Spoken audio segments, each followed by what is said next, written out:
ایک بار سورہ حمد اور 3 بار سورہ توحید کی تلاوت فرما کے ہم سب کے وہ جد جن سے یہاں ہماری نسل چلی ہے، یعنی سید علیم الدین طابہ سرا اور اعلیٰ اللہ مقامہ، ان کی روح کو اور ان کے ساتھ جو شہید ہوئے تھے، چاہے وہ نسل سادات سے ان کی اولاد رہی ہو. ابھی ناصر بھائی نے بتایا کہ وہ ابھی انہوں نے کتاب لکھی ہے، ان کا علم تازہ ہے. 12 بیٹے تھے، شاید 12 بیٹے، ان میں سے 2 بچے تھے.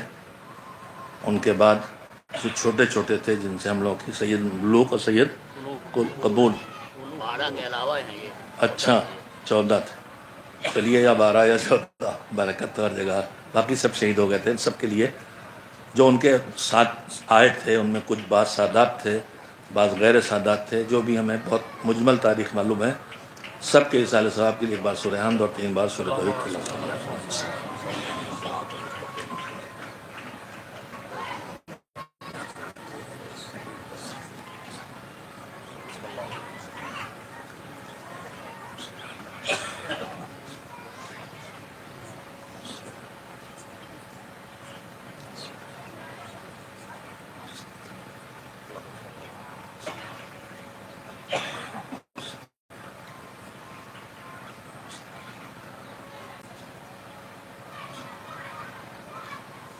سید علیم الدین ابن سید ابو القاسم.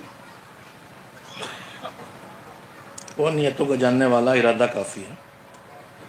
ایک اور صلوات بھیجیں محمد علیہ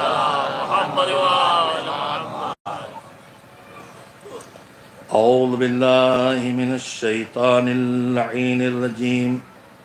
بسم اللہ الرحمن الرحیم.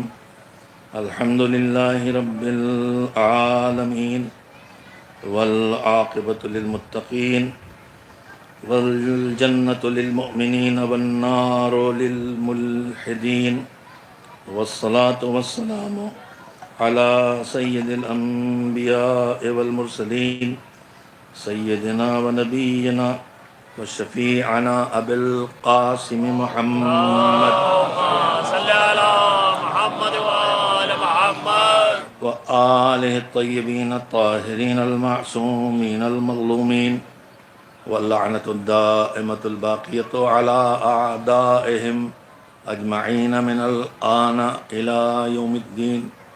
اما بعد فقد قال اللہ سبحانہ وتعالی فی کتابہ المبین وهو اصدق الصادقین وقوله الحق.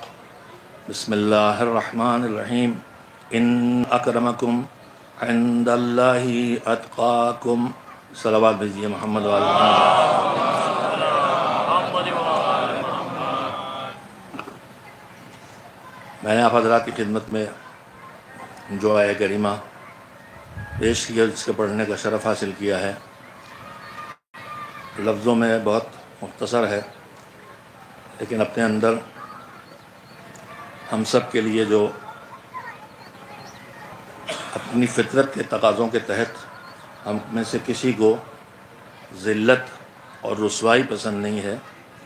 ہم سب کو عزت پسند ہے، آبرو پسند ہے، وقار پسند ہے.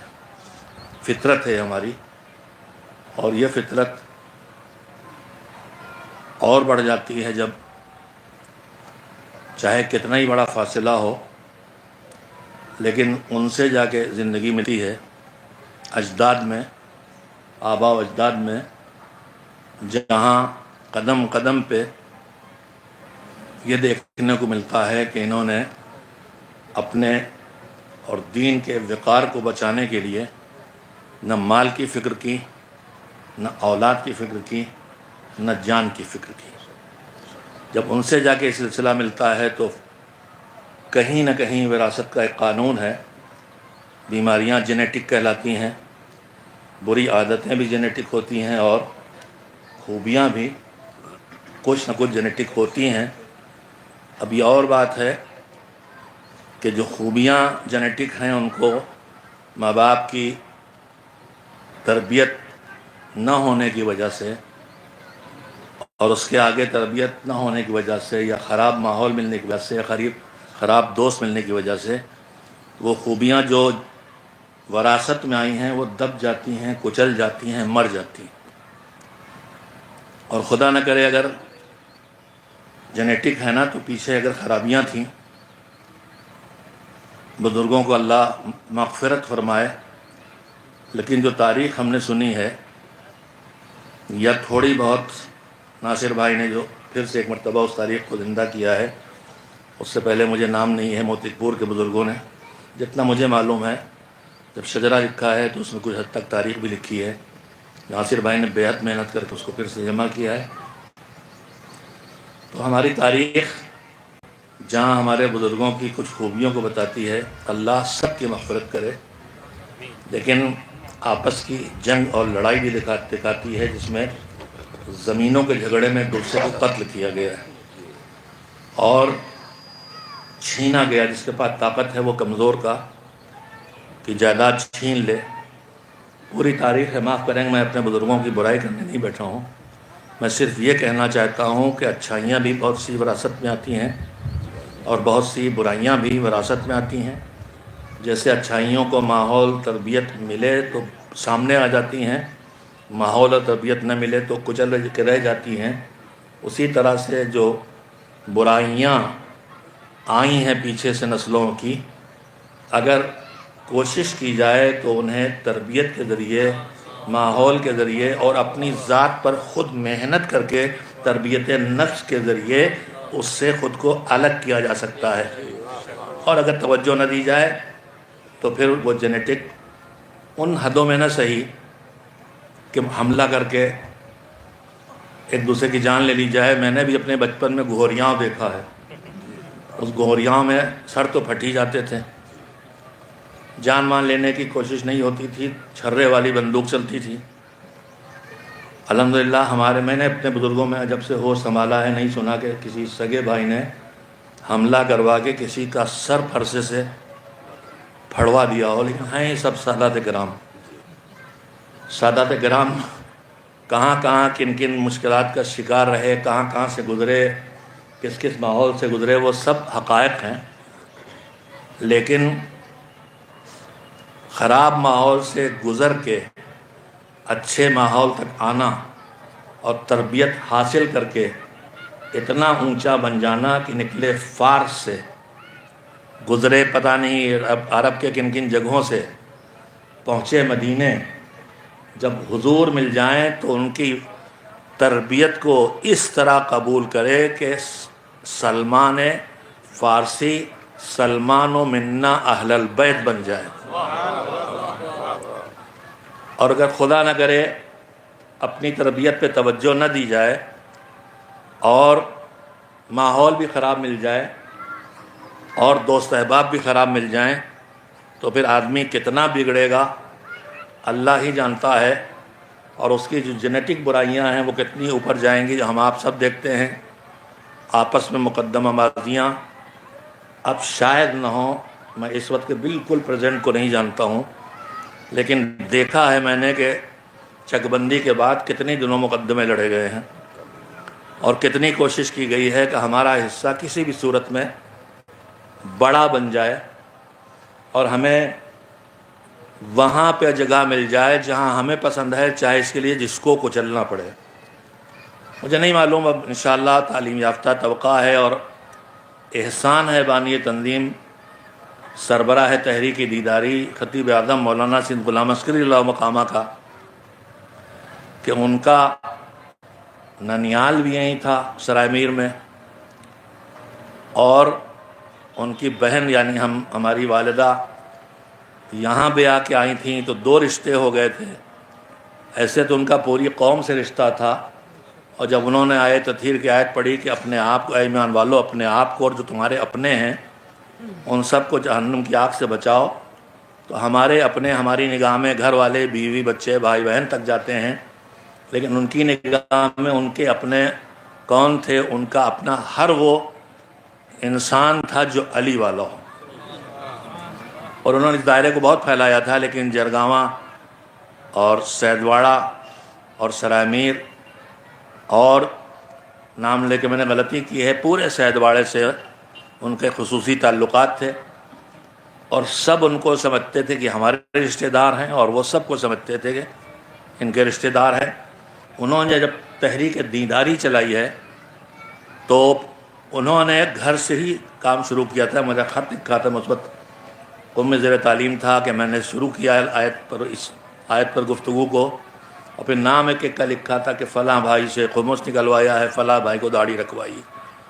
تو رشتے گھر سے باہر آتے آتے پورے ملک نہیں، پوری دنیا میں ان کا پیغام پہنچ گیا تحریک دینداری، اور اس نے اثر دکھایا۔ اور الحمدللہ آج سیدواڑے میں بھی خالی 50 سال پیچھے جائیں تو بہت بڑی تبدیلی دکھائی دے گی، کہ ایسا لگے کہ جیسے بلو لیول جو سمندر کا ہوتا ہے اس میں نہ جانے کتنا نیچے تھے ہم لوگ دین اور مذہب اور کردار اور تقوی کے سلسلے میں، اور آج الحمدللہ سیدواڑہ کافی اونچائیوں پر ہے، دینداری کے معاملے میں بھی اور عزاداری کے معاملے میں بھی۔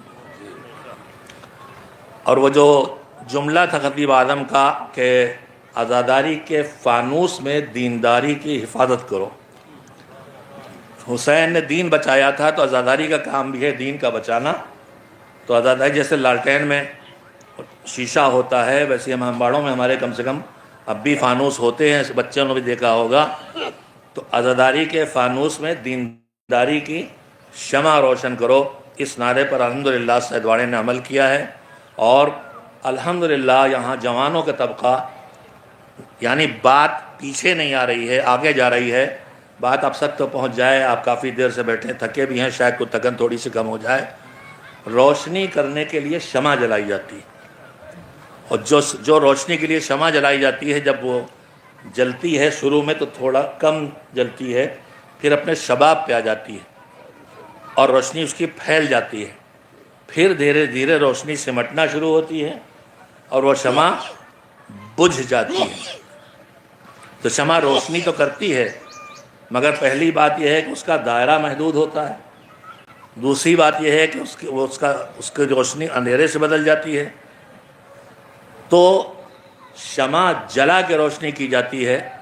جملہ عرض کرنا چاہتا ہوں، پوری تاریخ، اور آپ مجلسی ہیں متوجہ ہوں گے، کربلا میں حسین نے شمع بجھا کے ہدایت کی روشنی پہنچائی تھی۔ شمع کی روشنی گھٹتی جاتی ہے اور مٹ جاتی ہے، مگر شمع بجھے جتنی صدیاں گزرتی جا رہی ہیں، حسین کے ذریعے ہدایت کے چراغ کی روشنی بڑھتی چلی جا رہی ہے۔ اور عصر ظہور ائمہ میں تشیع کی جو بھی گنتی تھی، آج عصر غیبت میں وہ نہ جانے کتنی بڑھ چکی ہے۔ نئی جملے کی قیمت آپ محسوس کریں۔ ہم اکثر سوتے ہمارا امام پردہ غیب میں ہے، کاش سامنے آ رہی، کاش بالکل سامنے آئیں، اس لیے کہ وہ اب سامنے آئیں گے تو زمین کو ظلم سے نجات دلائیں گے، عدل و انصاف قائم کریں گے، گھر کے اندر سے لے کے حکومت تک عدل و انصاف قائم کریں گے۔ آپ ایک صلوات بھیجیں اور میری توجہ رکھیں۔ ان کا ٹیلی فون آیا تھا، بات کرنا مجبوری تھی۔ کچھ کھاد تھوڑے ہیں کہ نظر لگائی جائے کہ تم انتظامیہ میں کھا رہے ہو، ہم کا نہیں کھلاوت ہو۔ صلوات بھیجیں محمد والے محمد۔ ہم لوگ جو شہر میں جا کے آباد ہو گئے، ہم کو تو عادت ہو گئی ہے 1:30-2 بجے سے پہلے کھانا نہیں کھاتے، 2:30 بج جائیں 3 بج جائیں، یہ تو ہوتا ہے۔ مگر آپ اگر ان میں بھی اکثر وہ بیٹھے ہیں جو شہروں میں آباد ہو گئے ہیں، اب نہ یہ رات کو 9 بجے سوتے ہیں، یہ نہیں کہوں کہ صبح 5 بجے نہیں اٹھتے ہیں، 5 بجے اٹھ کے پھر سوتے ہیں، تو پھر کون کب اٹھتا ہے مجھے پتہ نہیں ہے۔ اور میرے خیال تبھی اٹھتے ہیں کہ اب اگر دیر ہوگی تو جو انگوٹھا لگانا پڑتا ہے دفتر میں وہ پکڑ لے گا، اور 3-4 دن میں ایک تنخواہ کٹ جائے گی۔ تو تھکن تو ہوگی آپ کو، لیکن آپ جب اپنے جد کے ایصال ثواب کے لیے یہاں آئے ہیں تو کچھ باتیں میں آپ کا وقت ضائع نہ کروں اور کچھ عرض کر سکوں، اس لیے عرض کر رہا ہوں۔ میں بات سے بات نکلتی نکلی تو میں نے عرض کیا کہ دینداری، حسین نے روشنی شمع بجھا کے روشنی پھیلائی۔ کسی بھی شہید کے لیے وہ اہتمام نہیں کیا گیا ان کی یاد منانے کا جو سید الشہداء کے لیے کیا گیا۔ کیوں؟ اس لیے کہ اس عزاداری کو دینداری کا فانوس بنایا تھا اللہ نے، جب تک عزاداری رہے گی دینداری رہے گی. اور 14 صدیوں میں یہ تجربہ تو ہمیں ہو گیا. ہمارے بزرگ دیواروں میں چنے گئے, خون کا گارا بنایا گیا, ہجرت کرنے بھی مجبور ہوئے, مدینہ چھوڑ کے شام جانا, شام سے عراق, عراق سے کابل, اور کابل سے پتہ نہیں کہاں تبریز, اور کہاں کہاں ٹھوکریں کھاتے ہوئے, قوموں سے گزرتے ہوئے, زبانوں سے گزرتے ہوئے, کلچر سے گزرتے ہوئے, جغرافیائی علاقوں سے گزرتے ہوئے, نہ جانے کہاں کہاں نسلیں ان کی پھیلیں, نہ جانے انہیں کہاں کہاں کس کس قوم میں شادیاں کرنا پڑیں. لیکن اس سب کے باوجود اگر انہوں نے حفاظت کی ہے تو عزاداری کی حفاظت کی, اور جب انہوں نے عزاداری کو بچایا تو عزاداری نے ان کے دین کو بچایا, ان کے مذہب کو بچایا.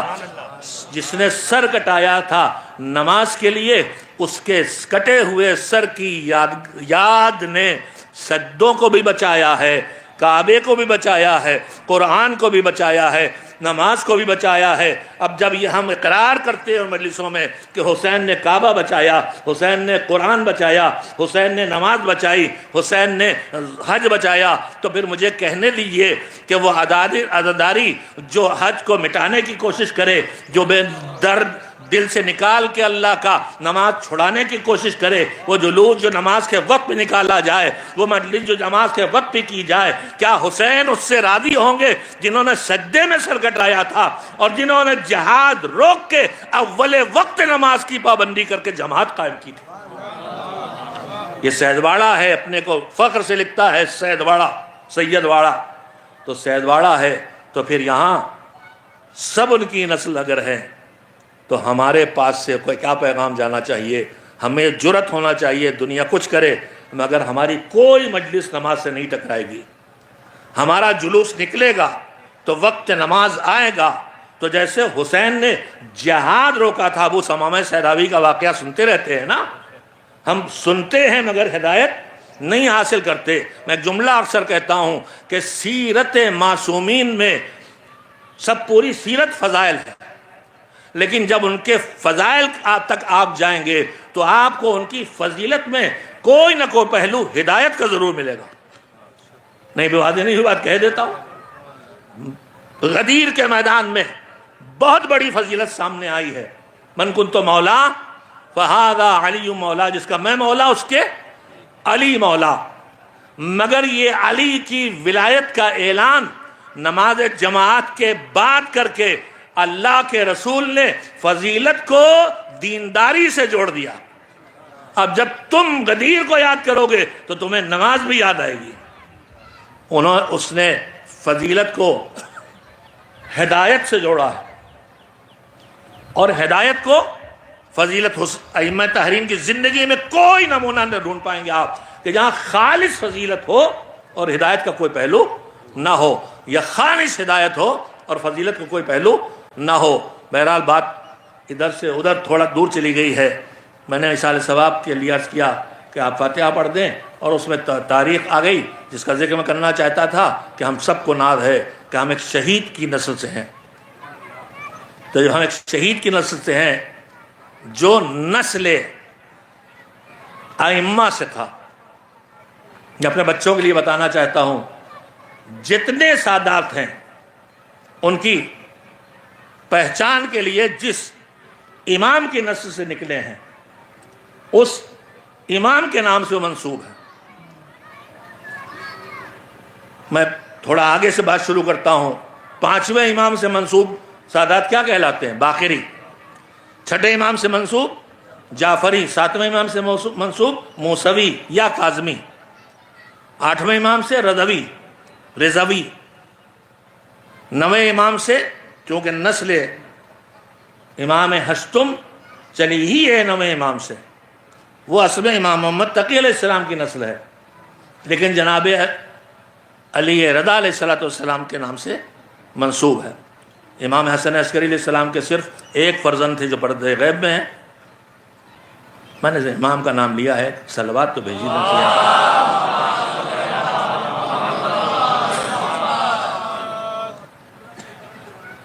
کھانا کھانے کے لیے آپ کو بہت تھوڑا سا کھانے کے بعد چلنے کا حکم ہے, وہ بھی رات میں. دوپہر میں کھانے کے بعد تھوڑا سونے کا حکم ہے.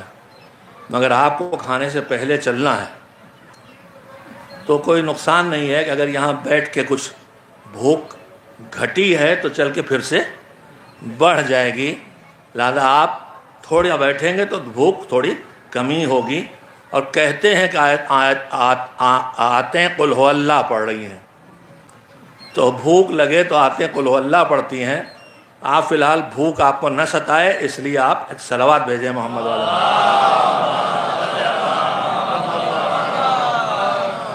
نہیں، آپ اس سے بہتر صلوات بھی بھیج سکتے ہیں۔ ایک فضیلت کی بات آپ سے عرض کرنا چاہتا ہوں، تو ہر امام کی نسل امام معصوم کے نام سے پہچانی جاتی ہے۔ توجہ دیں، یہ صرف زیدی سادات ہیں۔ ہم کس کی اولاد ہیں معصوم میں؟ امام زین العابدین علیہ السلام کی۔ ان کی اولاد میں عابدی بھی کہلاتے ہیں، جو جناب زید کی نسل سے نہیں ہیں، سجادی بھی کہلاتے ہیں، حسینی بھی کہلاتے ہیں۔ امام حسین کا کوئی بچہ نہیں بچا تھا سوائے سید سجاد، حسینی بھی کہلاتے ہیں، لیکن سب کسی امام کے نام سے منسوب ہوتے ہیں۔ ہم زیدی کہلاتے ہیں۔ نہیں، ابھی آپ نے اس شرف کو جو ہمارے جد اعلیٰ جناب زید شہید کو حاصل ہوا تھا، اس کو محسوس ابھی میں نہیں کرا سکا ہوں۔ یہ نہیں کہتا، آپ کی توہین نہیں کرتا کہ آپ نہیں سمجھے، یہ کوتاہی خطیب کی ہے، وہ آپ کو نہ بتا سکے اپنی بات۔ بہت سے لوگ کہتے ہیں نہیں سمجھے، ارے اتنے لوگ بیٹھے ہوئے یہ نہیں سمجھے، آپ بڑے قابل سمجھانے والے۔ اصلی بات یہ ہے کہ آپ سمجھا نہیں سکے، آپ بتا نہیں سکے، اور وہ دور الحمدللہ گزر چکا ہے، اور اللہ کرے کہ بالکل ہی ختم ہو جائے کہ میں کچھ کہہ گیا۔ میں کچھ کہہ گیا یعنی کسی کو چڑھانے کا کام کر گیا، اور آپ ماہر ہو گئے ہیں چڑھانے کی باتیں سننے میں اور مزہ لینے میں، لہذا جب میں کچھ کہہ گیا کروں گا تو آپ زور سے تعریف کریں گے۔ تو میں کچھ کہہ گیا والا ہوں ہی نہیں، میں اس نسل میں ہوں جو کچھ بھی کہے گا تو سمجھانے کے لیے کہے گا، اور جب تک سمجھا نہ سکے گا وہیں پہ رکا رہے گا۔ ایک صلوات بھیجے محمد و آل محمد۔ میں نے جلدی سے اس فضیلت پر، اپنے جد اعلیٰ کی اس فضیلت پر آپ کی توجہ حاصل کروں۔ ہم کیا کہلاتے ہیں؟ زیدی۔ سارے ائمہ کی اولاد انہیں اماموں کے نام سے منسوب ہے، صرف اکلوتے ہیں جناب شہید کے ہیں امام رابع سے، امام سید سجاد سے، لیکن کہلاتے ہیں اس کے بعد جناب زید سے ہیں، زیدی۔ اس فضیلت کو محسوس کریں۔ رسول اکرم حضرت محمد مصطفیٰ صلی اللہ علیہ وسلم کی نسل چلی جناب فاطمۃ الزہرا سلام اللہ علیہا، دونوں بیٹوں سے دوسرے امام حضرت حسن مجتبیٰ علیہ السلام اور تیسرے امام حضرت امام حسین سید الشہداء علیہ السلام، ان سے نسل چلی۔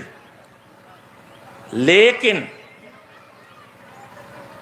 خود دونوں امام، ان کو خود پیغمبر نے فرمایا تھا، ہادان ابنایا، یہ دونوں میرے بیٹے ہیں، یہ دونوں میرے بیٹے ہیں۔ تو ان کو کہا جاتا تھا یبن رسول اللہ، اے فرزند رسول۔ لیکن جب چوتھے امام آئے تو انہیں پھر کس کی، دیکھیے یہ پہچان ہوتی ہے۔ ابھی بہت سے جو نوجوان ملتے ہیں تو ہم ان سے کہتے ہیں اپنے دادا کا نام بتاؤ، اپنے والد کا نام بتاؤ۔ اس لیے ان بچوں کو یہ کب پیدا ہوئے کب جوان ہو گئے مجھے پتہ ہی نہیں چلا، اور میں خود ہی بوڑھا ہو گیا ہوں۔ اس بڑھاپے کا مجھے اقرار کرنا چاہیے، احساس کرنا چاہیے، اور پھر بات آ گئی ہے تو یہیں کہہ دیتا ہوں۔ اس وقت تو مجھے سامنے الحمدللہ کوئی چہرہ نہیں دکھائی دے رہا، اللہ کا کرم انتہائی درجہ کہ دینداری اتنی بڑھی ہے۔ میرے عزیزو، ایک حدیث ہے، ایک روایت ہے جس کا خلاصہ یہ ہے کہ وہ جوان جو اپنی جوانی میں بوڑھوں سے کی شباہت پیدا کر لے، اس کا مطلب نہیں کمر جھکا کے مکاری کر کے چلے، اس کا مطلب یہ ہے کہ جب آدمی بوڑھا ہوتا ہے تو فکر ہوتی نمازیں چھوٹ گئیں یا اللہ پڑھ ڈالیں، روزے رہ گئے رکھ لیں، یعنی آخرت کی فکر پیدا ہوتی ہے، تو کچھ قرآن پڑھنے لگتا ہے، کچھ روزے رکھنے، کچھ نماز کرنے لگتا ہے۔ کہ وہ جوان جو اپنے کو بوڑھوں سے مشابہ بنا دے وہ بہت پسندیدہ جوان ہے اللہ کے لیے، اور اس کا الٹا، اور جو بوڑھا جوان بننے کی کوشش کرتا رہے کہ سفید داڑھی نہ دکھائی دے، لہذا روز سلائی، نماز وماز نہیں، لگے ہیں، موبائل ہاتھ میں ہے، اب کمر ٹیڑھی ہے، باہر سڑک پہ کرکٹ نہیں کھیل سکتے، مگر شیطان نے تو راستہ جیب کے اندر پہنچا دیا ہے، اسی میں لگے ہوئے ہیں۔ وہ جوان جو بوڑھوں جیسا ہو جائے وہ سب سے زیادہ پسندیدہ ہے، اور وہ بوڑھا جو اپنے کو جوان بنانے کی کوشش کرے وہ اللہ کی بارگاہ میں سب سے زیادہ ناپسندیدہ ہے۔ لہذا جو جوان ہیں ان کو ابھی سے دیندار بننا چاہیے، ان کو نہ سنیں ارے ابھی تو عمر پڑی ہے، کل لیں گے کی فرصت کب آ جائے گی، کچھ ختم ہو جائے گی، کچھ پتہ نہیں۔ اس وقت جوانوں کی موت زیادہ ہو رہی ہے۔ اور پھر روایات کہتی ہیں، ہم سارا الزام کورونا پہ لگاتے ہیں، کورونا نے یقیناً نقصان پہنچایا، اور کورونا کے بعد جیسے زلزلے کے بعد آفٹر شیک ہوتے ہیں اسی طرح سے کورونا کے بعد مسلسل وائرس آ رہے ہیں، اور گھر میں بچے تقریباً سال بھر بیمار رہتے ہیں اور بڑوں بیماری ہو رہی ہے۔ لیکن میں پھر ایک بات کہنا چاہوں گا، حادثاتی موتیں ہارٹ اٹیک سے، ایکسیڈنٹ سے زیادہ ہو رہی ہیں۔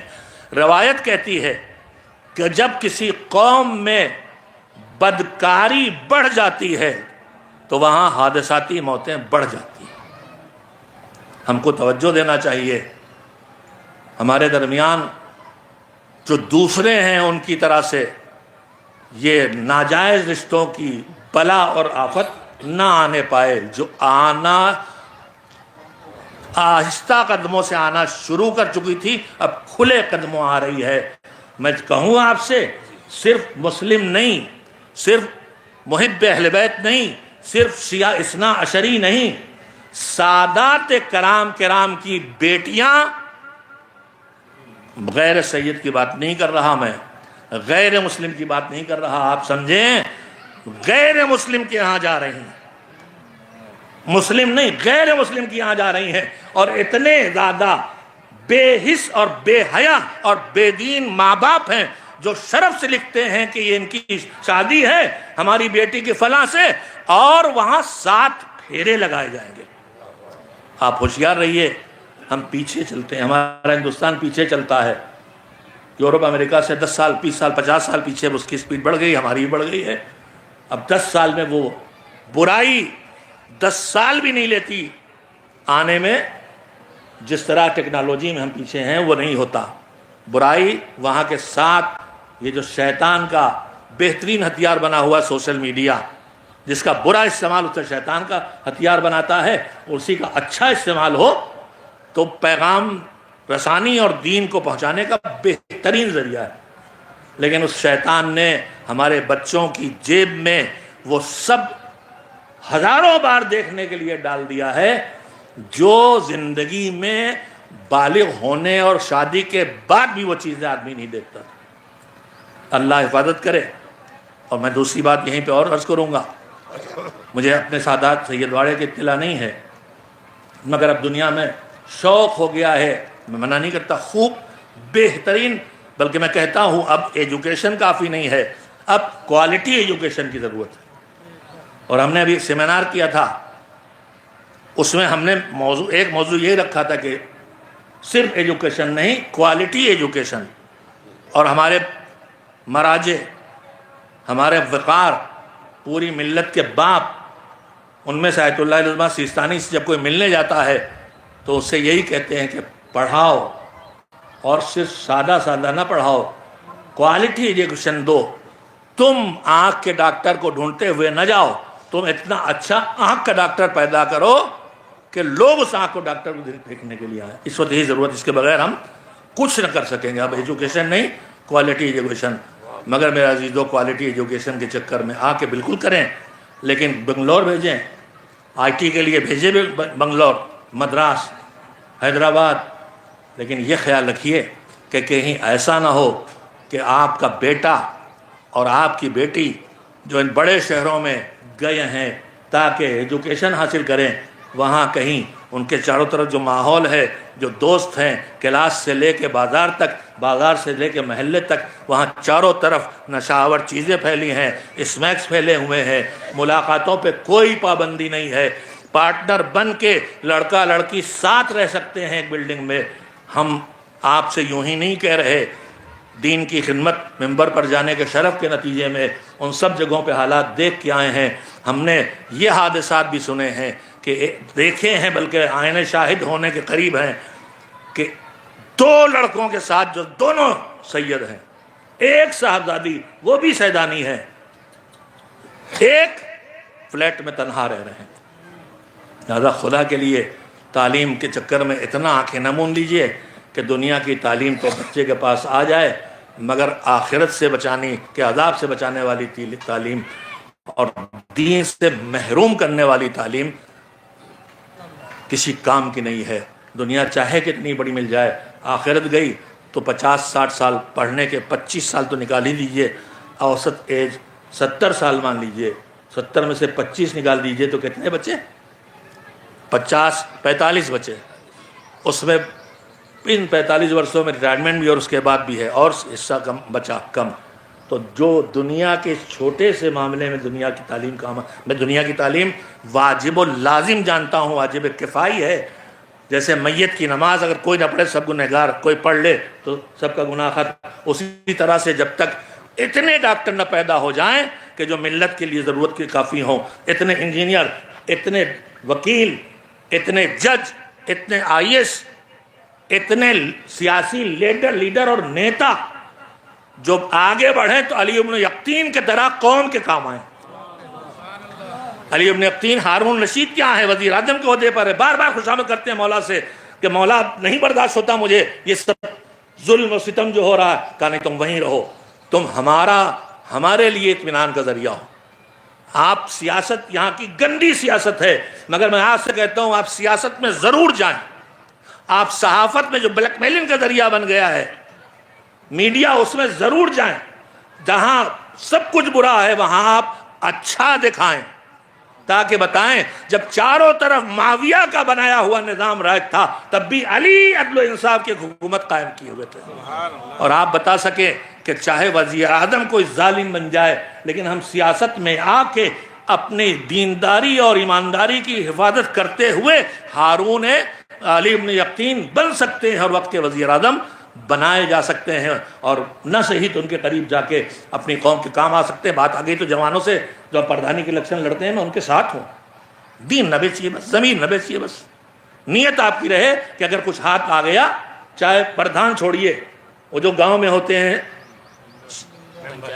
ہاں ممبر کا ہے کہ ممبر گرام پنچایت ممبر، وہیں تک پہنچیے، آگے بڑھیں گے. مگر وہ یاد رکھیے گا جو امام نے علی ابن یقطین سے کہا تھا کہ بنو تم وہی رہو، وہیں ہارون ظالم کے یہاں رہو، وزیر اعظم بنے ہو، وزیر بنے ہو، بن کے رہو. تم ہم سے ایک وعدہ کرو، ہم تم سے 3 یا 4. ابن عباس میاں بتا دیں گے، یہ بہت ہوش مند ہے ماشاءاللہ. کہا تم مجھ سے یہ وعدہ کرو کہ تمہارے پاس جو پاور ہے، اس پاور کے ذریعے جو ہمارے ہیں ان کے کام آؤ گے. نہیں شاید پھر میں کہہ سکا آپ سے، یا آپ بہت تھکے ہیں. بس تم اتنا کرو کہ پردھان بنو تو جو ہمارے ہیں ان کے کام آؤ. کوئی پولیس کے جھوٹے کیس میں پھنس جائے تو جا کے اپنی پردھانی کی طاقت لگا کے اسے نکلوا دو. کسی کو پھنساؤ نہیں، کسی کو الجھاؤ نہیں کہ ہم کا ووٹ نہیں دین رہا ہے. اب آپ وہاں پہنچ گئے تو امام کہتے ہیں جاؤ، یہاں پہ جاؤ، وہاں رہو، ہمیں تمہیں اطمینان ہے، مگر ایک شرط پوری کرو، تم ہمارے اپنوں کے کام آؤ گے، انہیں مصیبتوں سے نکالو گے، انہیں فائدوں تک پہنچاؤ گے. یہ نہیں کہ سارے شکر کے کوٹے، تیل کے کوٹے جو بھی اب رہ گئے ہوں وہ سب اپنے نام قبضہ کر لیے جائیں کسی نہ کسی فرضی نام سے. نہیں، اس کو لوگوں تک پہنچاؤ. ایک شرط اگر تم پوری کرو گے تو 2 مصیبتیں جو دنیا ملنے والی ان سے بچاؤں گا اور ایک مصیبت آخرت سے بچاؤں گا. فی الحال میرے ذہن یہی کہہ رہا ہے، بوڑھا ہو گیا ہے دماغ. بیماری بھی ہوئی کورونا کے بعد جس کا نام ڈاکٹرز نے بتایا شارٹ میموری لاس. جو ادھر نزدیک کے بات ہیں آپ سے 10 بار نام پوچھیں گے، 2 منٹ 1 منٹ آپ مڑیں گے نام بھول جائیں گے. لہٰذا اگر نام پوچھ کے پھر نہ پوچھے تو برا نہ مانیے گا. پرانی باتیں الحمدللہ یاد ہیں، جو اس وقت پڑھتے ہیں اس میں تھوڑا سا بچتا ہے، جو پرانا ہے وہ اتنا ہی گھٹا ہے جتنا عام طور پر بوڑھوں سے چھوٹتا ہے. تو کہا تم ایک وعدہ کرو، میں تمہارے 3 بات تم سے وعدے کرتا ہوں، تم کام آؤ ہماروں کے. ہم تمہارے لیے وعدہ کرتے ہیں. دیکھیے آدمی جب تک حکومت میں ہے، پاور میں ہے، تب تک محفوظ ہے، لیکن پاور سے ہٹتے ہی کیا ہوتا ہے؟ جیل. اور جیل سے آگے بھی پہنچتے ہیں پھانسی. اب حکومت جمہوری کہلاتی، لہذا وہ چیز اتنی نہیں بڑھی ہے، ورنہ بادشاہ سلامت کب جیل میں ڈال دے اور کب قتل کا آرڈر دے دے. مگر اب بھی سب چیز موجود ہے. تختہ پلٹتا ہے تو جن کا تختہ پلٹا ہے وہ یا تو جیل جاتے ہیں یا مارے جاتے ہیں. کہ ہم تم سے 2 وعدے کرتے ہیں، تم دربار ظالم میں رہ کے ہماروں کے کام آتے رہو. ہم تم سے وعدہ کرتے ہیں کہ ایک تمہیں قید خانے کی تاریکی کا سامنا نہ کرنا پڑے گا، اور تمہیں دوسرے تلوار کی دھار کی تیزی کا سامنا نہ کرنا پڑے گا. اور تیسرا وعدہ آخرت کے لیے ہے کہ تمہیں آتش جہنم کی گرمی کا سامنا نہ کرنا پڑے گا. تم جو بھی تمہارے پاس پاور ہے، تھوڑا سا علم ہے، تھوڑا سے بدن میں طاقت ہے، خاندان کا پاور ہے، اقتدار ہے، ان میں سے کچھ بھی ہے، یہ ہماروں کے لیے لگاتے رہو. تو ہم تم سے وعدہ کرتے ہیں دنیا میں تاریکی قید خانہ سے بچائیں گے، موت کی کڑواہٹ سے بچائیں گے، اور پھر اس سے سب سے بڑی بات یہ ہے کہ آخرت میں جہنم کی آگ سے بچا لیں گے. کتنا طاقتور سودا ہے، کتنا سے ہمیں لگانا ہے اور کتنا پانا ہے. ایک صلوات بھیجیں محمد و آل محمد علیہ السلام. سچی بات یہ ہے کہ جو کچھ سوچ کے اور لکھ کے لایا تھا دیکھ تو لیجیے کم سے کم. ابھی راستے ہی میں سب عامر میاں گواہ ہیں، کم سے کم اتنا لکھ کے لایا. یہ کہانی نہیں ہے، اشارے اور نوٹ سے. اس میں سے ایک ہی آدھ بات کہہ سکا ہوں، جہاں سے پھر بہکا تھا وہیں واپس آ رہا ہوں، کہ زیدی جناب زید کی نسل سے معروف ہے، ایک فضیلت کا رخ ہے. حضور کے فرزند حسن و حسین، ان کے فرزند سید سجاد، ان کے فرزند 5ویں امام، 7ویں امام تک خود ائمہ طاہرین. 7ویں امام کس کے بیٹے؟ امام جعفر صادق کے. مگر جب 7ویں امام کو ایک بات اور آپ سے بتا ہی دے اپنے لوگ، دیکھیے صلوات کا حکم اور صلوات کی فضیلت مخصوص ہے پیغمبر خدا صلی اللہ علیہ وآلہ وسلم. جب ہم حضور کو صلوات بھیجیں گے تو اس میں سے اہل بیت کو الگ نہیں کر سکتے. اس لیے حضور نے جب صلوات کا حکم آیا ان اللہ وملائکتہ یصلون علی النبی یا ایھا الذین آمنوا صلوا علیہ وسلموا تسلیما اللہم صل علی محمد و آل محمد. تو لوگوں نے صلوات بھیجنا شروع کیا، اللہم مثلا اللہم صل علی محمد و محمد و بارک وسلم. قرآن میں تو اہل نہیں لکھا ہے نا، لیکن حضور جن کا فرمان اللہ کے فرمان کے بغیر نہیں، نہ یہ کچھ اپنی طرف سے کہتے ہیں نہ کچھ اپنی طرف سے کرتے ہیں. انہوں نے کہا کہ میرے اوپر دم کٹی صلوات نہ بھیجو. لا تصلوا علیہ الصلاۃ البتراء. آپ نے تبت یدا تو پڑھی ہے، آپ نے انا اعطینا پڑھی ہے، انا اعطیناک الکوثر فصلی لربک وانحر ان شانئک ھو الابتر. آپ بے نسل نہیں رہیں گے، آپ کا دشمن کی نسل کٹ جانے والی، ختم ہو جانے والی. تو ابتر جس کی نسل مٹ جائے، ہم نے اسے کہا دم کٹا، نسل نہیں رہے گی. بترا کیا ہے؟ اسی کا مؤنث ہے. تو جو ابتر ہے وہی بترا ہے. لا تصلوا علیہ الصلاۃ البتراء. دم کٹی صلوات میرے اوپر نہ بھیجو. ان کا حضور کیا ہے؟ کہا مجھ پر صلوات بھیجو اور میرے اہل بیت پہ صلوات نہ بھیجو، تو یہ دم کٹی صلوات ہے. تو جب آپ صلوات بھیجیں گے پیغمبر پر تو وہ صلوات انہی پہ نہیں رکے گی، اہل بیت تک جائے گی. مگر ایک چیز ہے جسے خصائص کہا جاتا ہے، خصائص النبی، خصائص علی، خصائص الزہرا، خصائص الحسین. مشترک فضیلتوں کے بعد ہر ایک کی کچھ خاص چیزیں ہیں. مثلا شفا. کسی معصوم کے قبر کی مٹی کھانے میں نہیں ہے، مٹی کھانا ہی جائز نہیں. معصوم کی قبر کی مٹی کھانا بھی جائز نہیں. ہم تو کہیں سے بھی اٹھا لاتے ہیں کھا لیتے ہیں، فضیلت نہیں، جائز نہیں ہے. مٹی کھانا جائز نہیں، کہیں سے بھی نہیں لا سکتے. جب خود قبر معصوم کی مٹی نہیں کھا سکتے اور نہ کھا ہی نہیں سکتے، برکت کی بات تو بات کی ہے.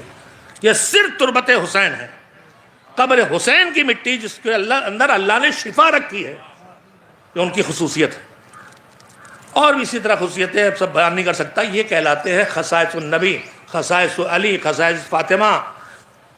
تو یہ جو صلوات ہے یہ حضرت محمد مصطفیٰ صلی اللہ علیہ وآلہ وسلم کے لیے فضیلت مخصوص ہے، بالکل اسی طرح جیسے کہ ہمارے سارے ائمہ مومنین کے امیر نہیں ہیں. امام حسین کیا مومنین کے امیر نہیں ہیں؟ کہ کس کے امیر ہیں؟ سب ائمہ مومنین کے امیر ہیں، مگر سارے ائمہ نے طے کیا کہ یہ لقب صرف اور صرف ہمارے جد علی بن ابی طالب علیہ السلام کے لیے استعمال ہوگا. تو میں آپ کو مسئلہ بتانا چاہتا ہوں، فیصلہ آپ کے ہاتھ میں خود. صلوات تو صرف پیغمبر کے لیے، جب ان کا نام کسی طرح رہا ہے، پیغمبر کہیں، حضور کہیں، نبی کہیں، رسول کہیں، حبیب کہیں، کچھ بھی کہیں، ان کے لیے صلوات کا حکم ہے. اور جو ان کے نام پہ صلوات بھیجے، رسول اللہ کہتے ہیں کہ بڑا کاہل ہے. اور شاید کہیں کسی روایت میں نے پڑھا ہے کہ میرے اوپر اس نے ظلم کیا ہے. اس کے ساتھ بہت غور سے سنیے گا، ریکارڈ بھی جا رہا ہے، مجھے معلوم ہے اس کو آدھا ادھر کاٹ واٹ کے ادھر ادھر سے کیا بنایا جائے، سب مجھے پتا ہے. لیکن جب کام اللہ کے لیے ہو تو پھر اللہ سے ڈرے گا تو کسی سے نہ ڈرے گا، اور بندوں سے ڈرے گا تو اللہ کے علاوہ سب سے ڈرے گا. لہٰذا ہم سب کو چاہیے اللہ سے ڈر پیدا کریں تاکہ کسی اور سے ہمیں ڈرنا نہ پڑے. مخصوص حضور کے ساتھ جب ان کا نام آئے گا تو اہل بیت کے بغیر نہیں آئے گا. پھر اور ائمہ کے لیے جب ان کا نام آئے تو کیا کرنا، آپ سب ایمانداری سے بتائیے جو میری عمر کے بیٹھے ہیں. آج سے 30 سال پہلے کیا ہر معصوم کے نام پہ صلوات بھیجی جاتی تھی؟ جوان سر ہلا رہے ہیں، بوڑھے چپ ہیں کہ کہیں پکڑ نہ جائیں. آپ کا تھوڑی ریکارڈ ہو رہا کیمرے میں، نہیں بھیجی جاتی تھی.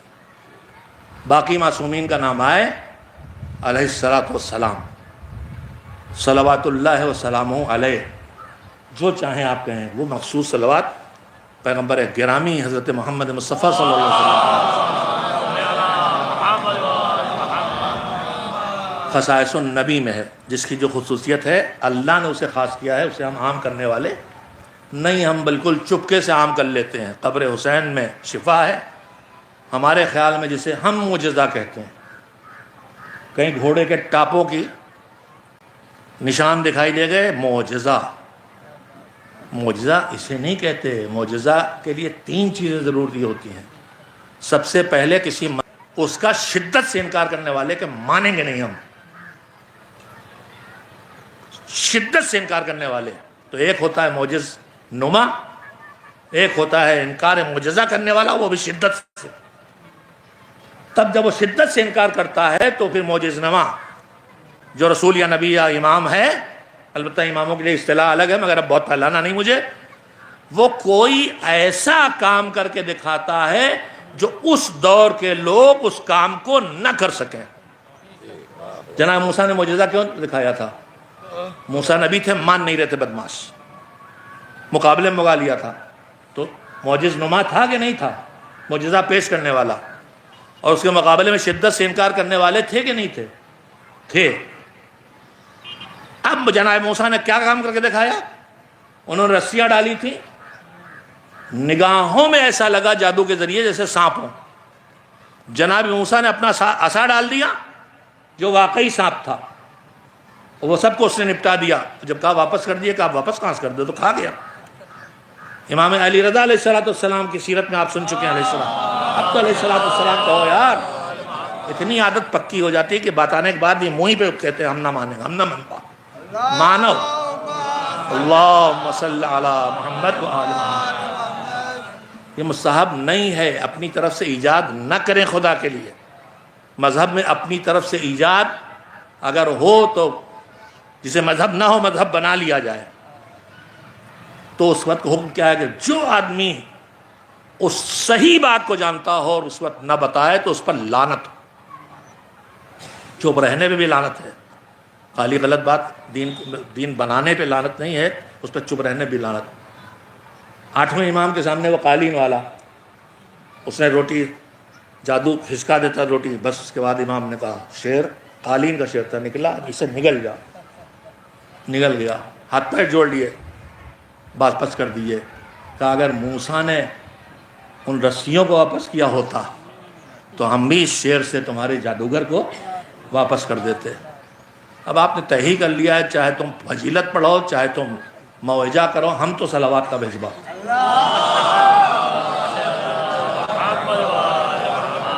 ایک صلوات اور بھیج دیں محمد وآل محمد کو.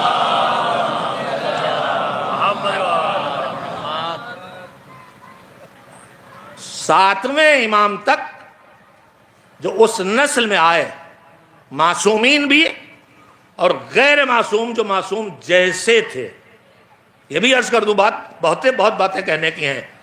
حضرت معصوم اللہ کے بنائے ہوئے ایک منصب کا نام ہے، ایک شرف کا نام ہے جو اللہ ہی دیتا ہے. کس کو دیتا ہے کس کو نہیں دیتا ہے فیصلے خود کرتا ہے، وہ جانتا ہے. لیکن ہمارے علماء نے جب ایسے کردار دیکھے کہ جو معصوم ہے کہ نہ گناہ کرتا ہے نہ خطا کرتا ہے، اسی طرح سے یہ ہیں مگر اللہ کی طرف سے صاحب عصمت نہیں بنائے گئے ہیں، تو حضرت ابوالفضل عباس کے لیے، حضرت زینب کبریٰ کے لیے جو معصوم نہیں ہے مگر معصوم جیسے ہیں، ان کے لیے لفظ تلاش کیا، محفوظ عن الخطا. معصوم نہیں ہے مگر خطا سے محفوظ ہیں.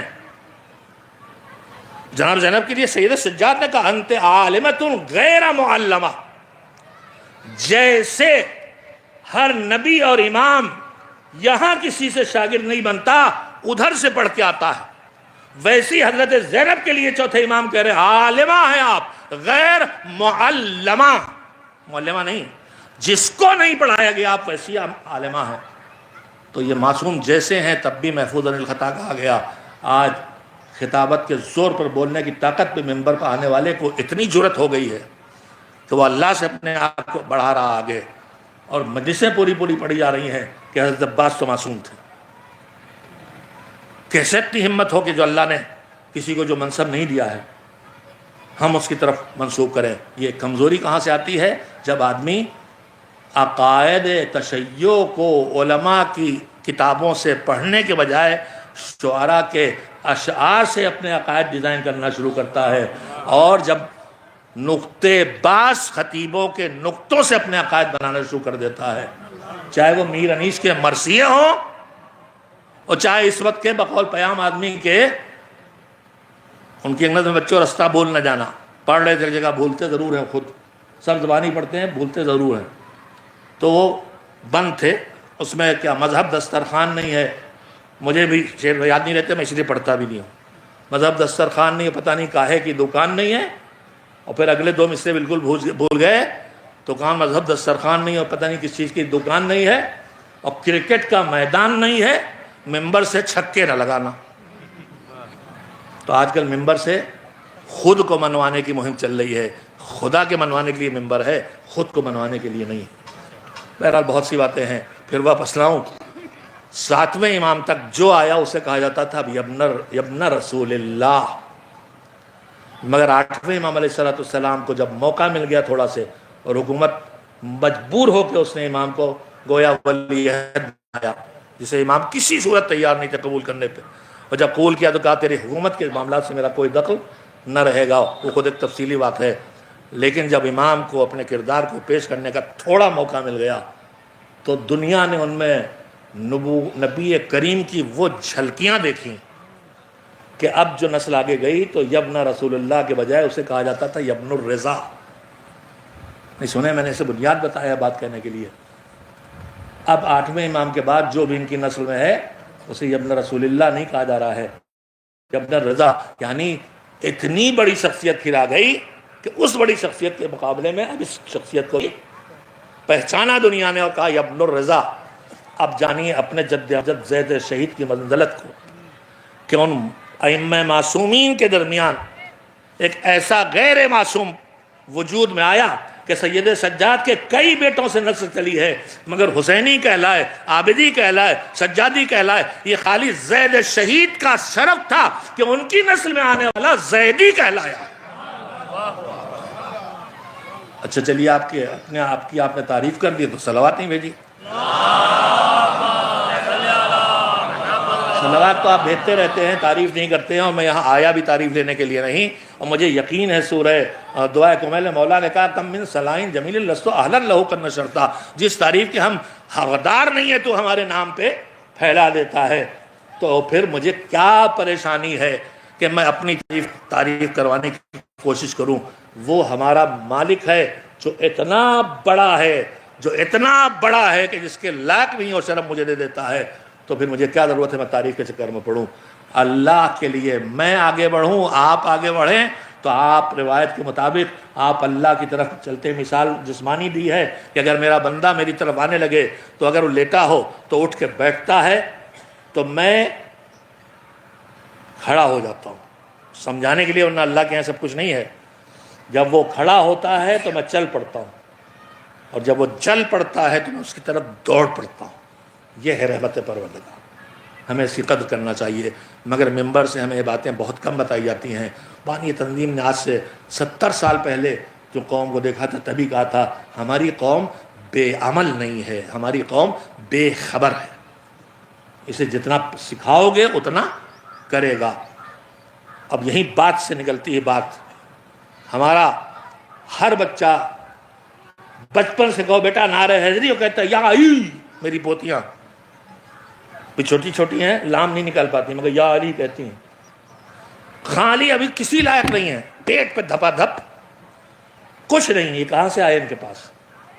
یہ ماں جب پیٹ میں تھے تب بھی ماتم کر رہی تھی، تب بھی نعرہ حیدری لگا رہی تھی، جب یہ گود میں آئے تو وہاں لے کے گئے جہاں یا علی اور یا حسین کا ماحول تھا، تو نسلوں میں یا علی یا حسین پہنچا دیا، تو تمہیں اسی حسین کا واسطہ، اسی علی کا واسطہ، وہ علی جس نے برس سے تیروں میں مصلی بچھایا تھا، وہ حسین جس نے برس سے تیروں میں نماز قائم کی تھی، اسی کا واسطہ۔ جیسے تم نے اسے یا علی کہنا سکھایا ہے یا حسین کہنا سکھایا ہے، اسی طرح سے اسے ایسے پالو کہ بچپن سے ہی اللہ اکبر کہنا سیکھ جائے۔ ایک صلوات بھیجیں محمد و آل محمد۔ جناب زید شہید مجاہد تھے، تاریخ کی وہ بنی امیہ کی تاریخیں ہیں، جو ہر وہ انسان جو اہل بیت کے لیے زیادہ کام آیا اسے بدنام کرنے کی مہم چلائی، اور ہمارے بعض ناسمجھ بڑے بڑے امامے بھی اس کا شکار ہو جاتے ہیں۔ جناب مختار شہید، جن کو جناب محمد حنفیہ کے ذریعے چوتھے امام نے جہاد کے راہ پہ لگایا تھا، میں سمیٹ کے بات کہہ رہا ہوں، اور بانی تنظیم کا پورا مقالہ ہے جو ہم نے مقالات خطیب اعظم میں کسی اس وقت کے میگزین الوائز یا اصلاح یا جو بھی ہو اس میں نکال چکا ہے، اس میں انہوں نے ثابت کیا جناب مختار حضرت سید سجاد کے باغی نہیں تھے، ان کے حالات ایسے تھے کہ امام کھل کے خود سامنے نہیں آتے تھے، تو جناب محمد حنفیہ کو ذریعہ بنایا تھا، اور ایسے شہید اور بھی آپ کو تاریخ ملیں گے، لیکن چونکہ انہوں نے مدد کی اہل بیت کے لہذا انہیں بدنام کیا گیا۔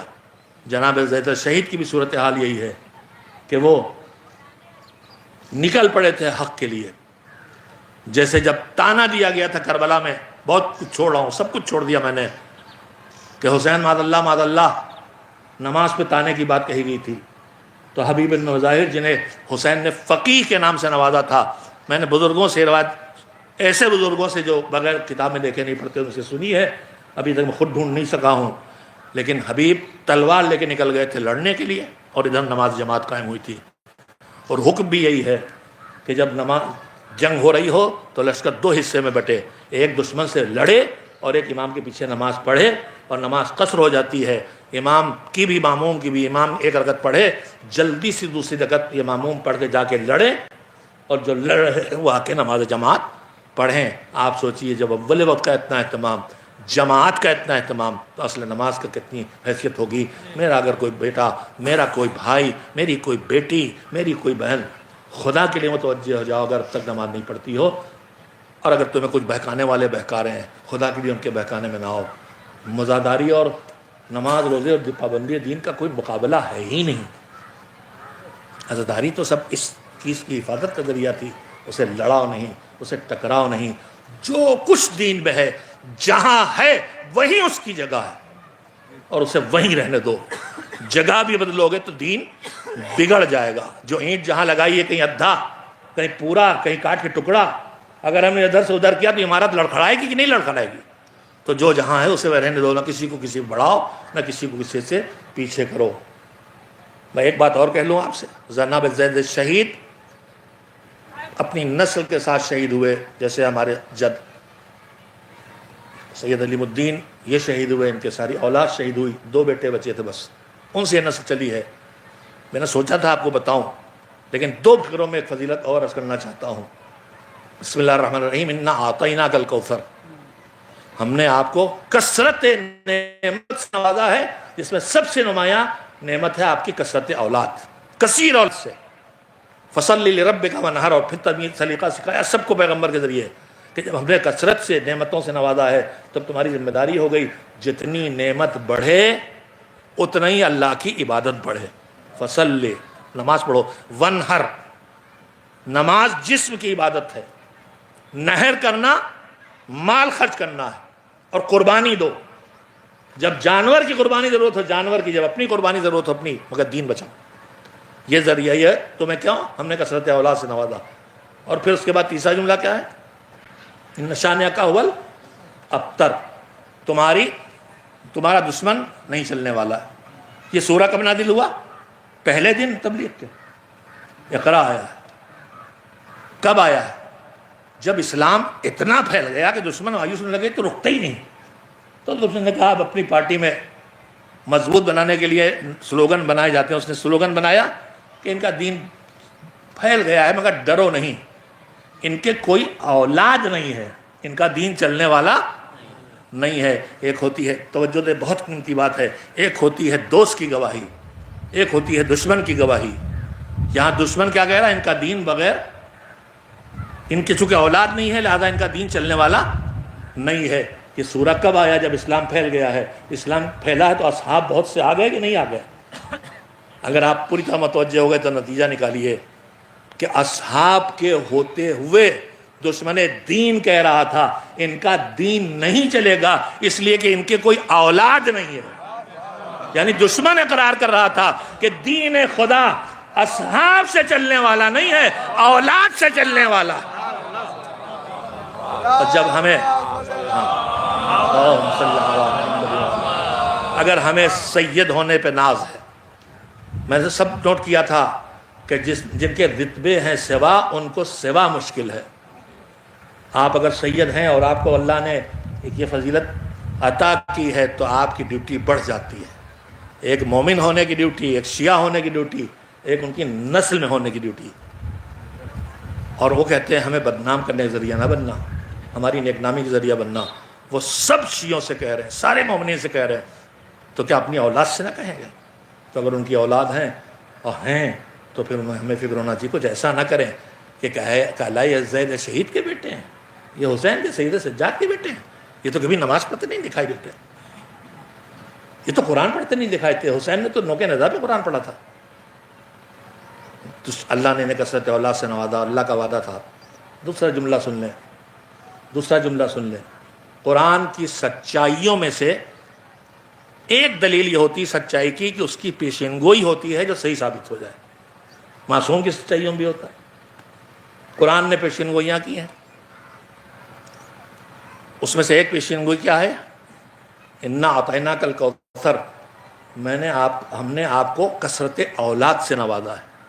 مجھے تاریخ میں نہیں ملتا کہ جس طرح نسل سیدہ کو مٹانے کی کوشش کی گئی ہے, صرف کسی نسل کو مٹانے کی کوشش نہیں کی گئی ہے.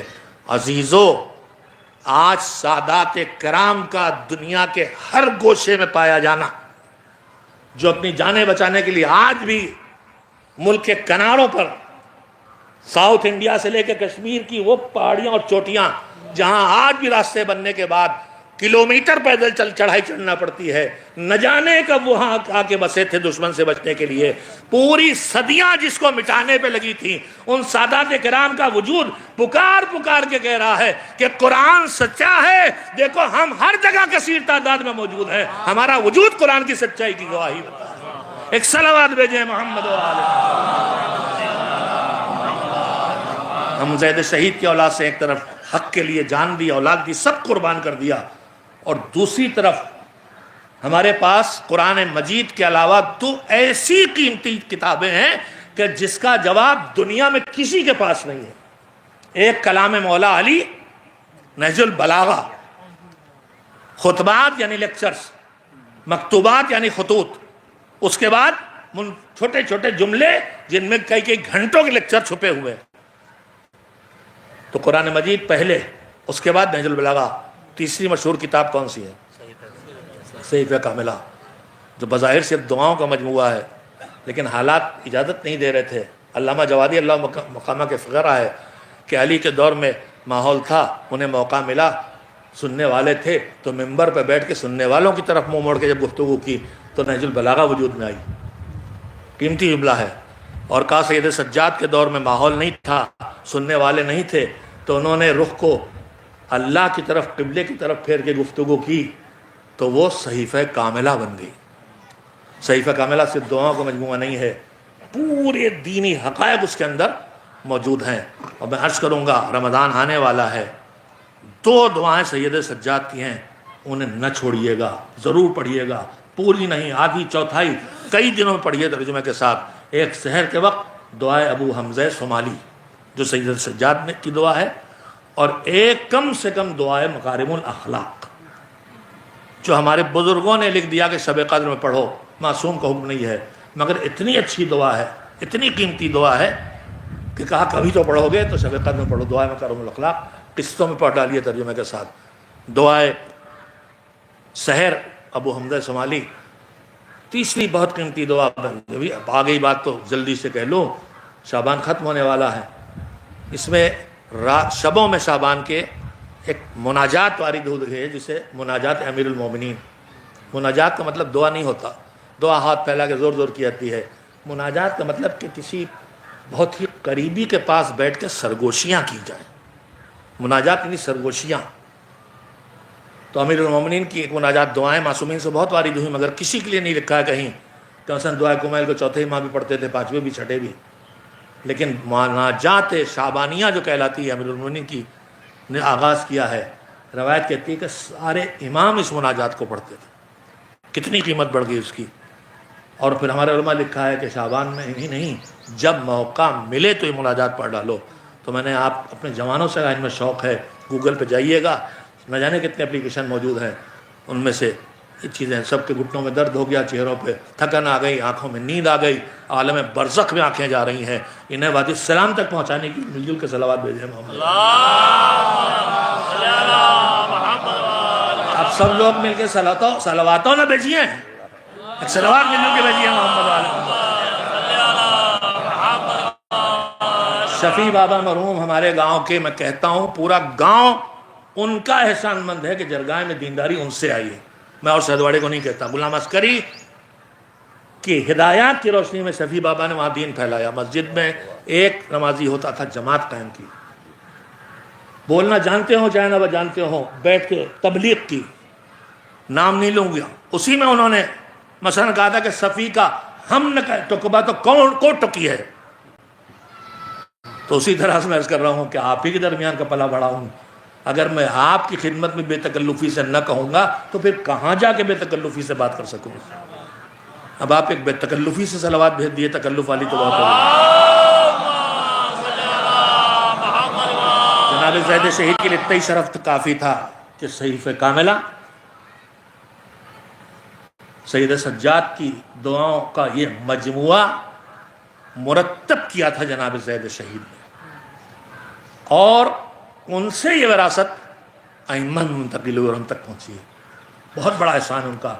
اور اب میں وہیں پہ ختم کرتا ہوں اپنے جد کے، یہ دیکھیے یہاں پہ ایک لفظ لکھا ہوا ہے گنج شہیداں۔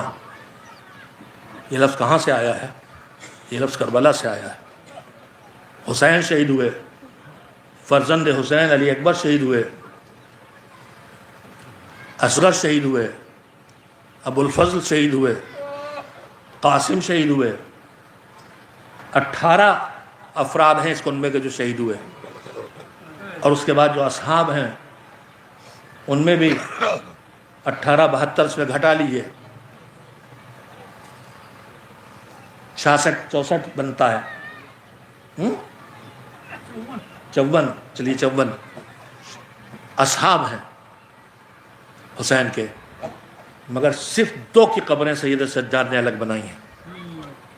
ایک فقیہ ہے کربلا حبیب بن مظاہر، اور ایک وہ حر جو دنیا اقتدار زندگی اولاد مال سب کو ٹھوکر مار کر آ گیا تھا جہنم سے جنت کی طرف، اس کی روضے قبر کو الگ بنایا، روضہ الگ اللہ نے دیا تاکہ دنیا دیکھے کہ مایوس نہ ہونا، چاہے کتنے ہی گناہ کر سکو، وہ دروازہ اتنا کھلا ہے اور رحمت اتنی وسیع ہے کہ جب چاہو اس دروازے پہ آ کے حر بن سکتے ہو۔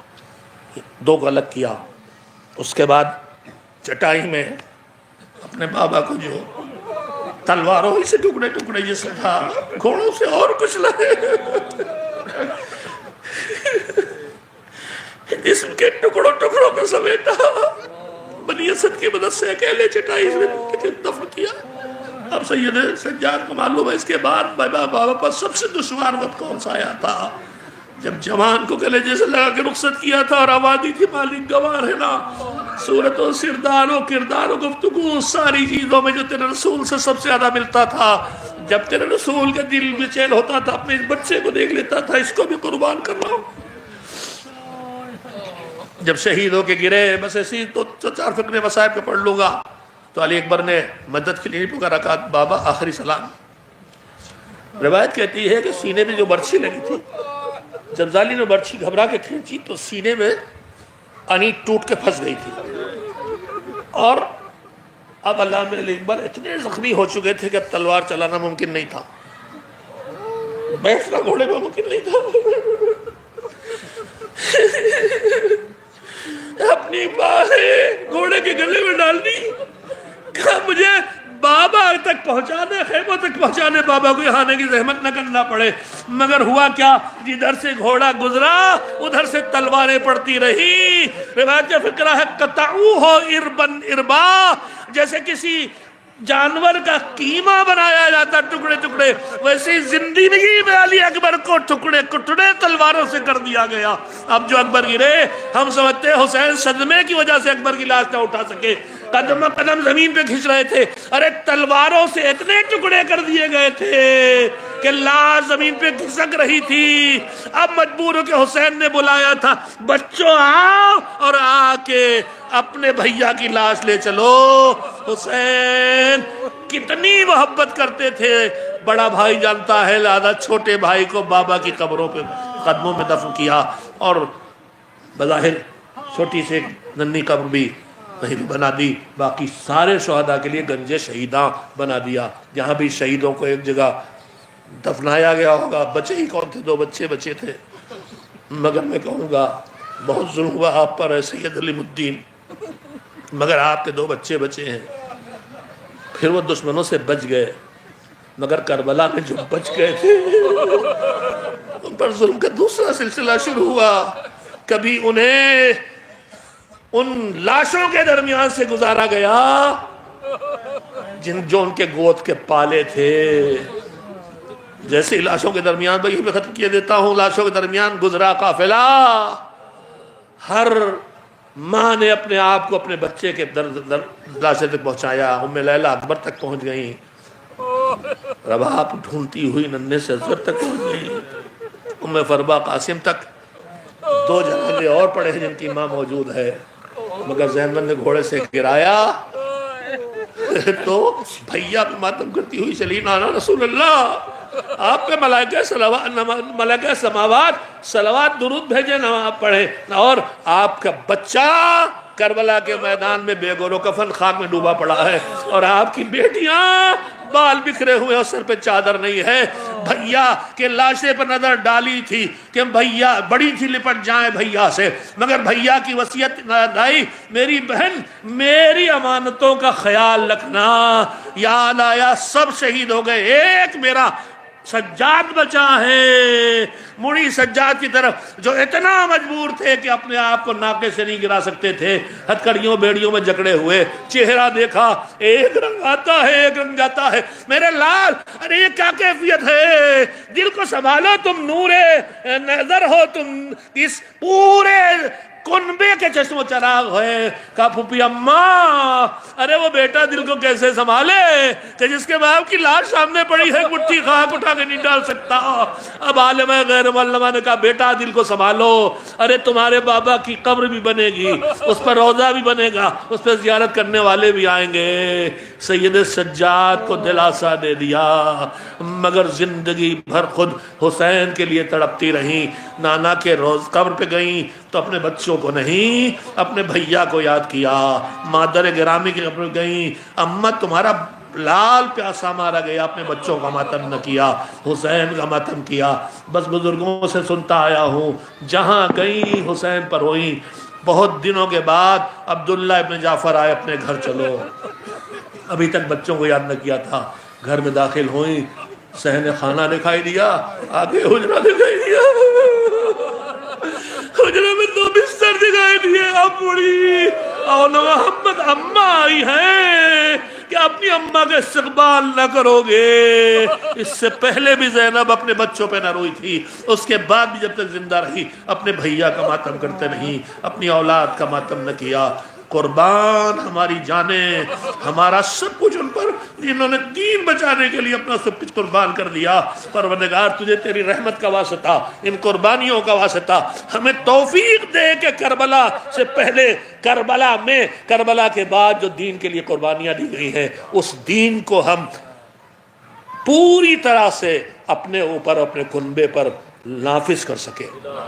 یا اللہ دین کی حفاظت کی ذمہ داری تو نے لی ہے، زمانے ہے، مگر ہم خود ذمہ دار اپنے ہیں اور ان کے ہیں جو ہمارے اپنے ہیں۔ ہمیں اپنے دین کے لوگ نہ جو نہیں خبر ہے، بے خبر ہے، ان تک پہنچانے اور خود دین پر عمل کرنے کی توفیق عنایت فرما۔ مالک ہم حاجت مند، ضرورت مند ہیں، ہاتھوں کو اٹھا کے دعا کرتے ہیں۔ مالک ہماری دعاؤں کو جس میں تیری رضا ہو اور ہماری مصلحت ہو ان کو قبول فرما۔ معبود جو قبروں میں چلے گئے وہ ہم سے بہت زیادہ حاجت مند ہے تیری رحمت کے اور مغفرت کے، مگر اب دعا بھی نہیں کر سکتے۔ پروردگار جو قبروں میں ہیں ان کی مغفرت فرما، ان پر رحمت نازل فرما۔ ہمارے جسم بیمار، ہماری روحیں بیمار، دلوں میں بغض ہے، حسد ہے، کینہ ہے، عداوت ہے، کس کے لیے؟ دشمن اہل بیت کے لیے ہوتا کوئی بات نہیں، دوسرے دوستار اہل بیت کے لیے ہے۔ معبود رمضان آ رہا ہے، شعبان گزر رہا ہے، معبود ہمارے دلوں کو رمضان سے پہلے مومن کے لیے کینے سے، بغض سے، حسد سے، دماغ کو فتنوں سے پاک فرما۔ رمضان آ رہا ہے، ہمارے روزے مولا امیر المومنین کے لفظوں میں صرف پیٹ کی بھوک پیاس نہ بنے بلکہ ہمارا پورا وجود روزہ رکھے، زبان قابو میں رہے، آنکھیں قابو میں رہیں، کان قابو میں رہیں، تاکہ وہ روزہ رکھ سکیں جس کے بدلے میں اللہ کہتا ہے روزہ میری عبادت ہے اور اس کا اجر میں خود ہوں۔ پروردگار ظلم اپنے عروج پہ ہے، جو صرف رسول اللہ کو مانتے ہیں وہ بھی مظلوم، وہ بھی مارے جا رہے ہیں، جو ان کے ساتھ مولا علی کو مانتے ہیں ان پر بے حد ظلم ہے، جو حسین والے ہیں ان پر اور ظلم ہے۔ معبود فلسطین تباہ ہو گیا، لبنان کو بہت برباد کرنے کی سازش تھی اور ہے اور کیا، سیریا بری طرح سے تباہ ہو گیا ہے، علی والوں کو ڈھونڈ کے ان کے گلے وہاں کاٹے جا رہے ہیں۔ حضرت زینب کے مزار مقدس پہ آ کے روزانہ اہانت آمیز برتاؤ ہو رہا ہے، مقدس چیزوں کو پھینک کے پھاڑ کے روندا جا رہا ہے، مارا جا رہا ہے۔ معبود ان روضات مقدسہ کی حفاظت فرما، جو وہاں علی والے، حسین والے، محمد والے بسے ہیں ان سب کی حفاظت فرما۔ ان کا نشانہ وہ مجاہد ملک ہے جو اپنے عقیدے کے لحاظ سے زیدی ہیں، نسل کے لحاظ سے نہیں، اور ان کا عقیدہ ہے کہ ہم پر جہاد ہر وقت واجب ہے مقابلے میں دشمن نے۔ وہ پوری طاقت سے دشمنوں کا مقابلہ کر رہے ہیں، خود بھوکے ہیں، خود کے پہننے کے پاس کپڑے نہیں ہیں، ان کا سپاہی چپل پہنے ہیں ہوائی، ننگے پیر ہے، مگر دشمن کے مقابلے پر ڈٹا ہے۔ اس کو تباہ کرنے کی